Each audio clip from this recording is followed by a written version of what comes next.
It's the India-England Daily on the Final Word with Adam Collins and Geoff Lemon. We've done the Test matches, we've done the T20s, and here we are for the one-day internationals. 3 of them, and Geoff's going to tell you all about the first in the space of 30 seconds. Well, it started well for India. Rohit, Kohli, Dhawan all made runs. Then wickets started to fall in the middle. It looked like they might fall short of a respectable target, and then out came Krunal Pandya, the fastest debut half-century in one-day cricket ever. KL Rahul went with him, got the score to 317. Looked like it wouldn't be enough when England made 135 in 14 overs, but then the opening partnership was broken. Wickets started to fall. They were bowled out 66 short. Prasidh took 4 for on debut.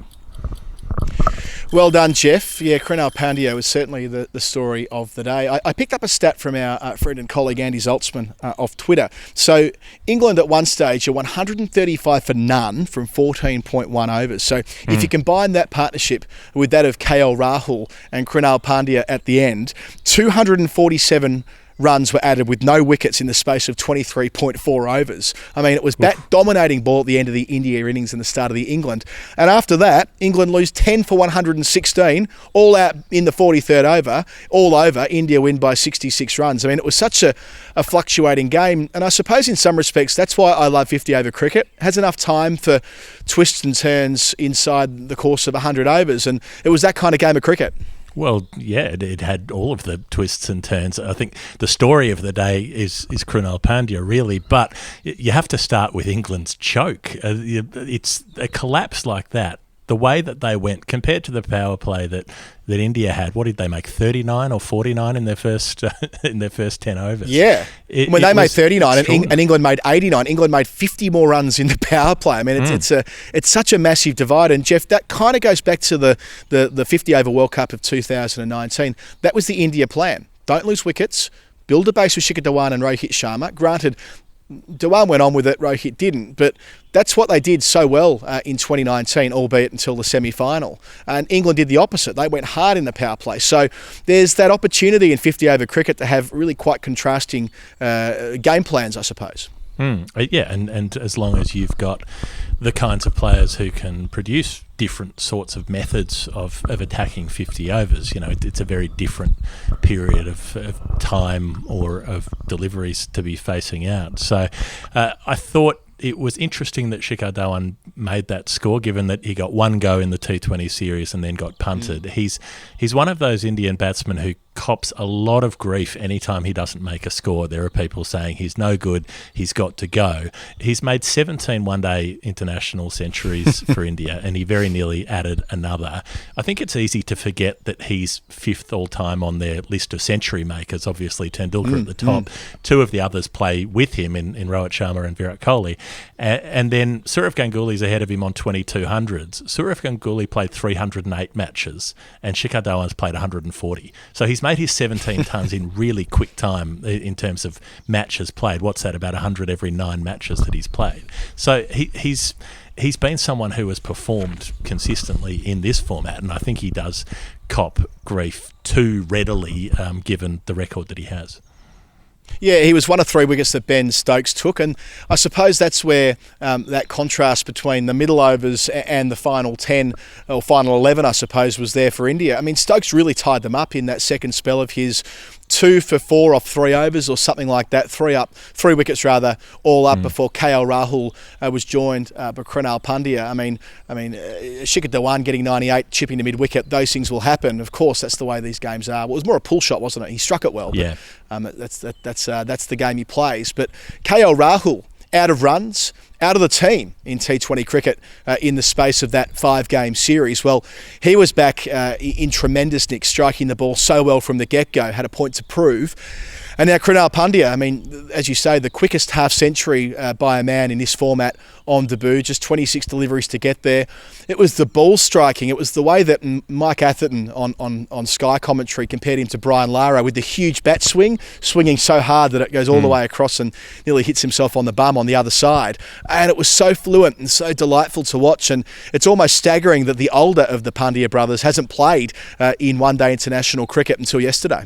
Yeah, he's had an interesting kind of career because he is seen as the inferior Pandya. You know, when you've got a relative who's so talented, it's hard not to be compared with them. And so he had a run in the Indian T20 team for about a year, but he hasn't played for over a year and a half, I think, in any format, and he was never really given a huge amount of scope in that T20 side. He'd come in down the order, he'd face a handful of deliveries, he'd bowl a few overs, go at a relatively expensive rate. So it was interesting to see him have the canvas to express himself a bit more, I suppose. It's comparatively luxurious coming in with 10 overs to go, and I found it interesting that he's like a left-handed version of his brother in some ways with the batting, in terms of getting up really tall, using all of his height to stand up and play across the top of the pull shot. The way that he was able to hang back and then use the length of his limbs to go over cover. That shot that he played over cover against Mark Wood was absurd. The little uppercut for 6. You know, he had timing and he had power, and it was a matter of using the length of those limbs, the full swing of the bat. But he was also pretty clean with his timing off his pads and through cover along the ground when he wanted to. So he showed that range. And it was notable as well that after the match, Hardik Pandya basically said he was glad to get out when he did, because it meant that his brother could come in and have a proper go. Yeah, and I think that's so noteworthy, the end of the innings where the brothers embraced and Krunal Pandya couldn't really conduct a television interview. Such were the tears that were rolling down his cheeks. Their father died in January. He dedicated the innings to his late father. I mean, tragic circumstances to be making his debut under, I suppose, in many respects. But the way that he responded there with his brother, they were special images that we'll remember for a long time. Yeah, it was one of those moments when cricket really punches you in the heart, and it doesn't matter that it's cricket. It could be anything that this human being was striving to do. He had this goal. He wanted to do this thing. He wanted to play for India in this format, and the fact that he was able to do that and then able to be the fullest expression of himself, I suppose, to have a job to do. And it was an important job to do. At the stage when things were faltering, it looked like India might be held to 260, 280, and it wouldn't be enough. And getting over 300 was a massive extra boost for them late. So, you know, good for him, good for KL Rahul as well, as you said. Just, I guess, having a different job to do might have helped to refresh his mind a bit after those failures opening the batting in the T20s. And I'm keeping an eye on Virat Kohli's streak without a century as well, because he's getting very close to his previous longest streak was 493 days. He's up to 487 days now. He's been making runs. He's made 16 half centuries in that time, but he hasn't made 100, and he's been so prolific making hundreds. So we'll be watching that with interest in the next couple of matches. When was that previous streak? I struggle to believe that he went this long before in international cricket without a century. It was right at the start of his career when he was only playing ODI cricket for India, and so he only had 12 innings in that time. So it's not really comparable because he had so few opportunities in that previous streak. This time he's had 42 innings across 3 formats. He's been doing well, averaging nearly 44 and 16 half centuries, but hasn't got to 3 figures in that time. So 487 days, 6 more days, and he'll be up to the longest streak of time. One to watch in the next week or so. So that partnership between Rahul and Krunal was 112, an unbeaten 112 from 61 deliveries. As I turn the page, Jonny Bairstow started slowly, 6 from 18 balls, but he hit 88 from his next 48 balls, 7 massive sixes. I mean, Jonny Bairstow, what a weird old winter he's had. Batting well in Sri Lanka, went home for the start of the India Test matches, 3 ducks in 4 innings in the Test matches that followed that he did play in. Made some runs in the T20s, albeit not potentially as fluid as he ordinarily would be, I suppose. And now he reaches the one-day format, his best in recent years, and he strikes 94 from 66 balls and gets them going. And at one point you're thinking, well, they're going to win this with 10 overs to spare. And particularly taking down poor old Prasidh Krishna on debut, this sort of long kind of bowler who looks like he's gone to Willy Wonka's factory and got in the chewing gum machine and been stretched out. And I really felt for him. There was nowhere to hide out there. Bairstow just rampaging. But it was really notable that after that sort of early shell shock, I suppose, Prasidh Krishna was able to pull himself together, come back and bowl a second spell and bowl really well. It was a lot of extra bounce that surprised Jason Roy, and that got him pushing one away that got caught at backward point.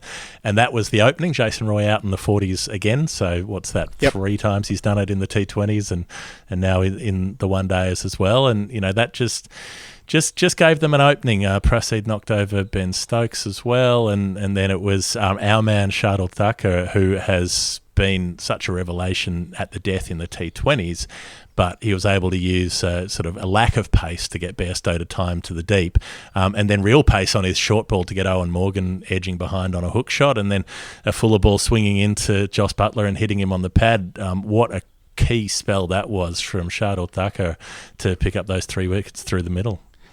Yeah, he ripped the middle order out, didn't he? Starting with Bairstow, who tried to bring up his century with a 6 over deep mid-wicket, but it was that pace-off delivery. And yeah, Shardul Thakur, his reputation's been enhanced pretty much every time he's bowled in 2021, no matter what the format. So he's going beautifully. As you say, Prasidh went on to take 4 for 54. The first 7 wickets, Geoff, of the collapse were seen. And look, we go on about it a little bit on the final word, but with India, I mean, you think about India, you think about spin bowling, you think about how effective their slow bowlers have been over generations, really. But it's so often been the seamers in the white ball formats who've got the party started.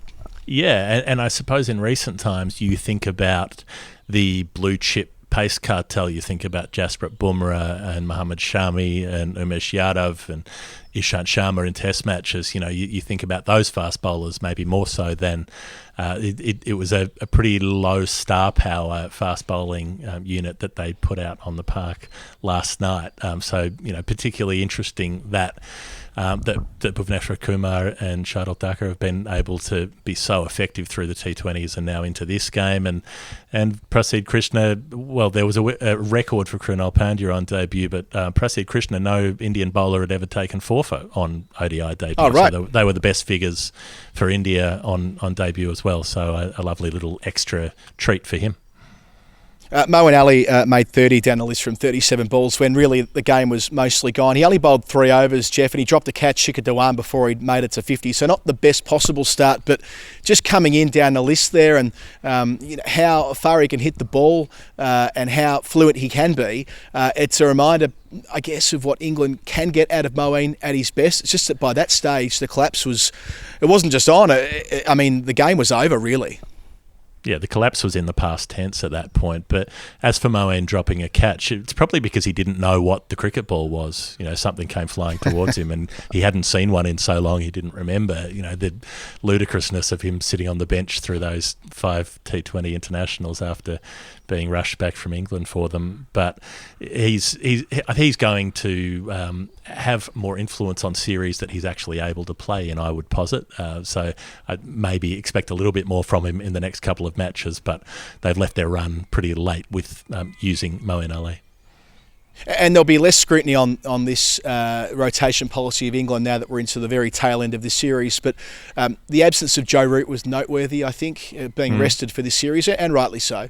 There's no reason to bring him back to India having gone home after the test matches, and he wasn't playing in the T20s. But he really does give them that stability, doesn't he? And he's able to not so much go down the gears after Bairstow and Roy. It's not about going down the gears. It's about him maintaining a strike rate of about 100 in the middle overs and knocking the ball around and being a safe pair of hands. And they didn't have that yesterday, which really showed.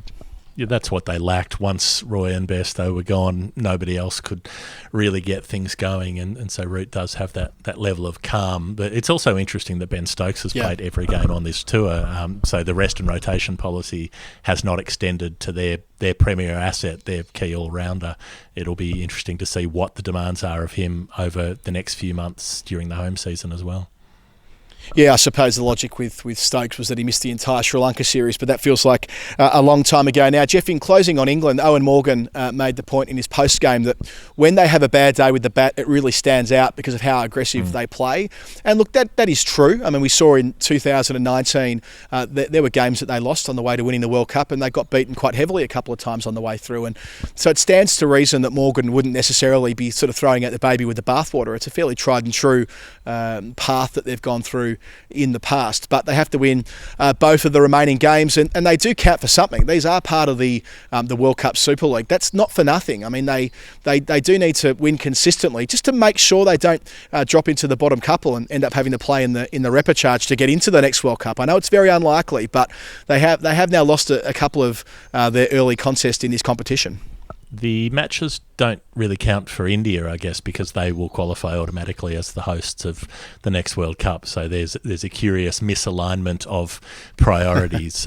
But as you say, for England, you can probably afford to lose to a couple of the teams at the top of the table if you can expect to beat the teams towards the bottom. But if you are dropping games to Ireland and so on, as England have done, well, you never know what hurdles may lay ahead. Yeah, when they dropped 1 against Ireland, 2 against Australia, and now 1 against India. So they want to get back on that horse. Geoff, our player of the day, Krunal Pandya, for me, I was tempted to go with Shardul Thakur again, but just on that, the broader contribution that he was making yesterday with bat and ball, and that moment with his brother, it was very special. Yeah, picked up a wicket as well later in the evening, which was nice as the innings was winding to a close. But that's definitely the Hall of Fame moment. You know, we've had a few cricketing siblings out there over the years with the Blackwell sisters and the War brothers and others besides. But yeah, particularly nice moment to see those two able to share something really, really special. And you have this. I have this thought that hopefully it means that, you know, when they think about their dad, they can relate it to this really good memory, as well as the grief that they will feel. So it was nice that as an audience we were all able to share in that to a little extent. That's a nice place to leave it, Geoff. On the India-England Daily, after the first one-day international, won by India, 66 runs was the margin. The second game is on Friday. The third game is on Sunday. We'll be here throughout on The Final Word. Thanks for your feedback. If you like what we're doing, jump on patreon.com/The Final Word. And we're nearly up to, I think, Geoff, 15,000 subscribers or something like that, which is just remarkable given we only started this channel a few months ago. So thanks for everyone for watching and subscribing, and we'll be back again in a couple of days.